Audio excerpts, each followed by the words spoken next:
ముందుగా చేప ముక్కలకి కొద్దిగా పసుపు, కొద్దిగా సాల్ట్ వేసుకొని కలుపుకుందాం.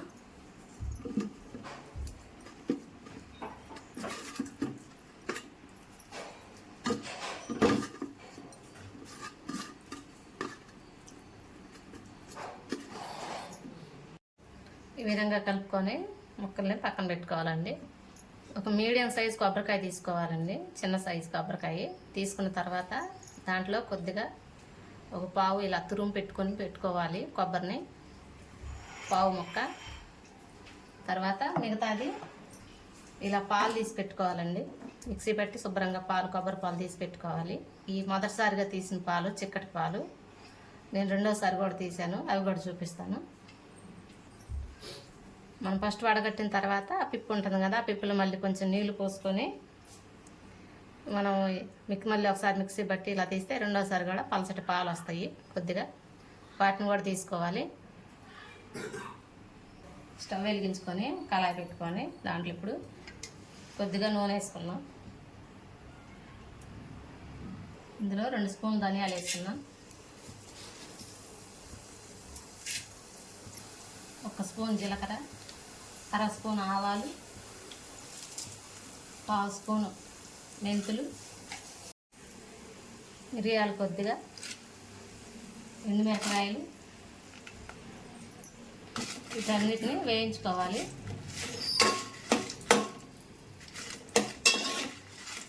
కొద్దిగా వేగిన తర్వాత కొబ్బరి తురుము కూడా వేసుకుందాం.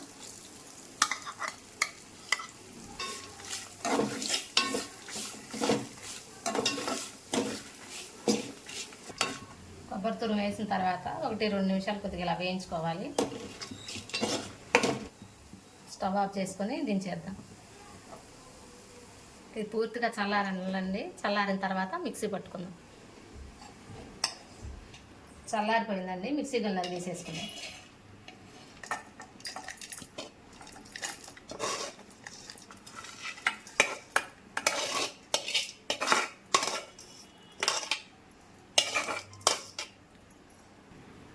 కొద్దిగా అల్లం, 5-6 వెల్లుల్లి రెప్పలు, కొద్దిగా చింతపండు, ఒక ఉల్లిపాయ ఉంది, చింతపండు నిమ్మకాయ సైజు అంత, చిన్న నిమ్మకాయ సైజు అంత వేసుకుంటే సరిపోతుంది. ఉప్పు కొద్దిగా, పసుపు కొద్దిగా. ఇవి కొబ్బరి నీళ్ళు అండి, కొబ్బరికాయ పగలగొట్టినప్పుడు వచ్చిన నీళ్ళు. మామూలు నీళ్ళైనా పోసుకోవచ్చు, నేను ఇవి పోస్తున్నాను. మూత పెట్టి ఇప్పుడు ఇదంతా మిక్సీ పట్టుకుందాం. ఈ విధంగా మిక్సీ పట్టుకొని పక్కన పెట్టుకోవాలి. స్టవ్ వెలిగించుకొని కళాయి పెట్టుకోవాలి.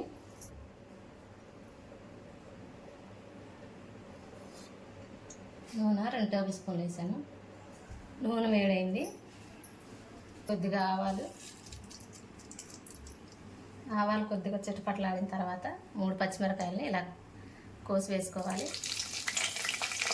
కొద్దిగా కరివేపాకు, పచ్చిమిరకాయలు, ఆవాలను కొంచెం వేయించుకోవాలి. మసాలా పేస్ట్ వేసుకున్నాం. మనం మిక్సీ పట్టుకున్న మసాలా పేస్ట్ అంతా వేసుకున్నాం.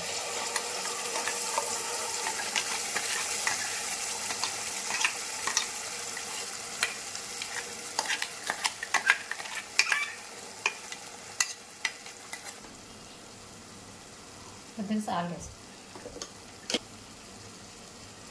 బాగా నూనెలో వేయించుకోవాలి. నూనె పైకి తేలేంత వరకు వేయించుకోండి.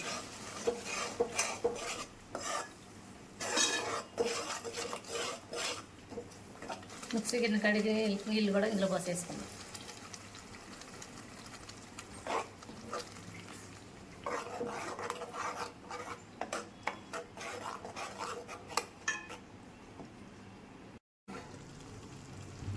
ఇలా మంటలు మీడియం ఫ్లేమ్లో పెట్టుకొని నూనె పైకి తేలేంత వరకు వేయించుకోవాలి. మధ్య మధ్యలో కలుపుకుంటూ ఉండాలి. మనం సెకండ్ టైం తీసాం కదా కొబ్బరిపాలు, అవి వేసుకుందాం.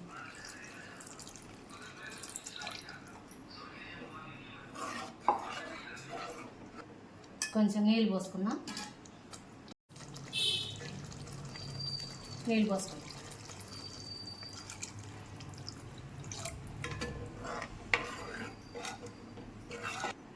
5-6 నిమిషాలు మరిగిన తర్వాత మళ్ళీ మూత తీసి చూద్దాం.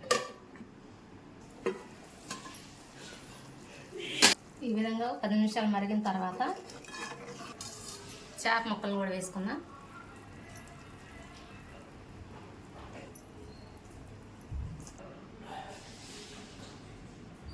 పైనుంచి కొద్దిగా కొబ్బరి పాలు కూడా పోసేసుకుందాం. మనం తీసి పెట్టుకున్నాం, ఫస్ట్ టైం తీసుకున్నాం కదా కొబ్బరి పాలు, చక్కటి పాలు అవి పోసుకుంటాం.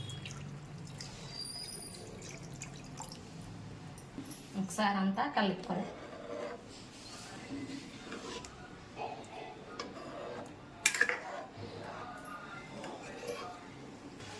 ఒకసారి కలుపుకున్న తర్వాత ఉప్పు చెక్ చేసుకుందాం. కొద్దిగా ఉప్పు తగ్గిందండి, ఉప్పు వేసుకుందాం.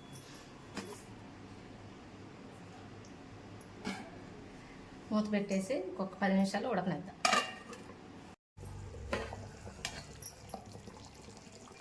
ఈ విధంగా 10 నిమిషాలు ఉడికించుకోవాలి. మధ్య మధ్యలో గట్ట పెట్టి తిప్పకుండా ఈ విధంగా తిప్పుకోవాలండి. ఇలా కలుపుకుంటే మొత్తం అంత చేప ముక్క అంత బాగా అన్ని వైపులా చేప ముక్క బాగా ఉడుకుతుంది.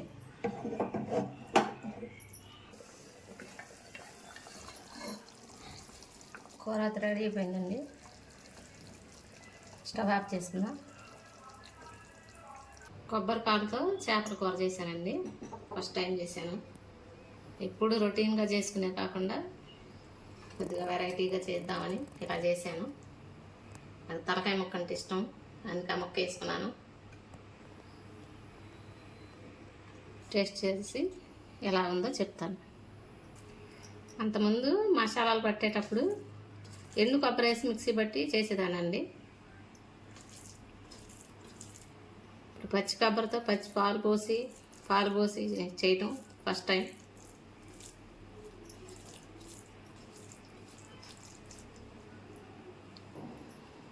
టేస్ట్ కొంచెం కొత్తగా ఉందండి. అంటే కొబ్బరి పాలతో చేసాం కదా, ఆ కొబ్బరి పాల టేస్ట్ తెలుస్తుంది. కొత్తగా కావాలనుకుంటే ఇలా, ఎప్పుడు రొటీన్గా ఉండే కంటే ఇలా కొత్తగా ఒకసారి ట్రై చేసి చూడండి. కొబ్బరి పాలతో బాగుంది. అప్పుడప్పుడు ఇలా కొద్దిగా మార్చి వండుకుంటే మనకి తినాలనే ఇంట్రెస్ట్ కూడా వస్తుంది కదా, దానికోసమని ఇలా చేశాను. కొబ్బరి పాలతో ఫిష్ కర్రీ మీరు కూడా తప్పకుండా ట్రై చేయండి. వీడియో నచ్చితే తప్పకుండా లైక్ చేయండి.